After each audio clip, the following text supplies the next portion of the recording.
Hi, I'm Melissa. And I'm Lucy. We are your student nurses here at North Ark. And today we're going to educate you on the importance of a high potassium diet. But first, let's talk about what kind of patients might need a high potassium diet. Patients that have hypokalemia are going to have a need for a high potassium diet. What is hypokalemia, you might ask? That's when your potassium levels fall below 3.5. You want to make sure to maintain your levels 3.5 to 5.0. Yeah. Also, patients that have excessive diarrhea and vomiting can fall below that level. And then also patients who take diuretics, because diuretics are meant to flush out excessive fluid, and then sometimes it tends to take away that potassium with it. So how is a potassium diet important? Well, it allows normal muscle function, right? Yes, it's very important for your heart. It allows for heart contractility, smooth muscle contraction, skeletal contraction. It also maintains acid-base balance. It promotes cellular growth. Yeah, and then now let's talk about how these diets are prescribed in a healthcare setting. So if someone in a healthcare setting has a low potassium level, they will prescribe them in their diets a high potassium diet. And that's just to help increase that level. Their doctor may also prescribe a potassium supplement. Yeah. And then now let's talk about the different foods that you can have. Bananas, some vegetables, dark green leafy vegetables, Bran cereals, dry fruits, pork, and even fish. So you can have it in many different, you have a lot of varieties to get that potassium in. Okay, and then now different sources that you can get this nutrient. So we can, if we're dealing with someone with that's a picky eater, they can always take it in the form of a vitamin, or if they are very severely low, they can take it through an IV fluid. Mm-hmm. You can also, we have a board for picky eaters. You can make a delicious smoothie with spinach and bananas, strawberries. You can add some avocado and tomatoes to your toast. You can also eat dried fruit. They taste a lot like gummies. They do. And of course, there's your supplement.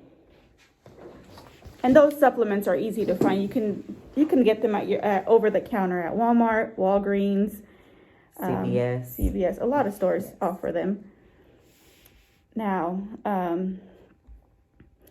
so let's talk about our deficiencies. What are the causes and results to it?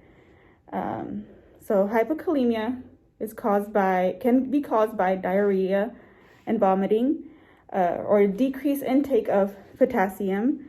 Diuretics, like we talked about earlier, can flush out that potassium, and it can cause for us to get a weak irregular pulse, hypotension, respiratory distress, leg cramps, muscle weakness, with respiratory collapse, which is really bad, even paralysis, hyperactive reflexes, anxiety, which can eventually increase to lethargy. Now, if you want an easy way to remember how to look out for these symptoms, let's talk about the 7 L's. 7 L's. First one, lethargic, low shallow respirations, lethal cardiac changes, loss of urine, leg cramps like we mentioned, limb muscles, weakness, low blood pressure, and heart rate. Yes. So if you're feeling a little off that day and you want to remember how to look for those signs and symptoms, 7 L's, best way to remember it. Okay, now let's talk about how do we assess a patient, or how do we intervene when they're falling below that level. So we want to do cardiac monitoring. Your doctor may get an order for an EKG. That way we can monitor your T waves. When your potassium's off, you'll have T wave changes. Tall T waves you want to look for. Now, also your respiratory assessment. You just want to look for shallow, slow breaths. And then you want to look at your INOs. If you're flushing a lot of fluid, excessive fluid, then you're losing potassium with it, yes. And then your blood test. Blood test, yes, to look for those levels. And like we mentioned, you want those levels to be 3.5 to 5.0. Whenever it's off, then you start getting all those symptoms. Yes. And another thing you want to look at in your lab values is your digoxin levels, because digoxin can spike up when you take too much potassium. Like say you're in a potassium diet and you just took a little bit too much, your digoxin levels can also increase and cause toxicity.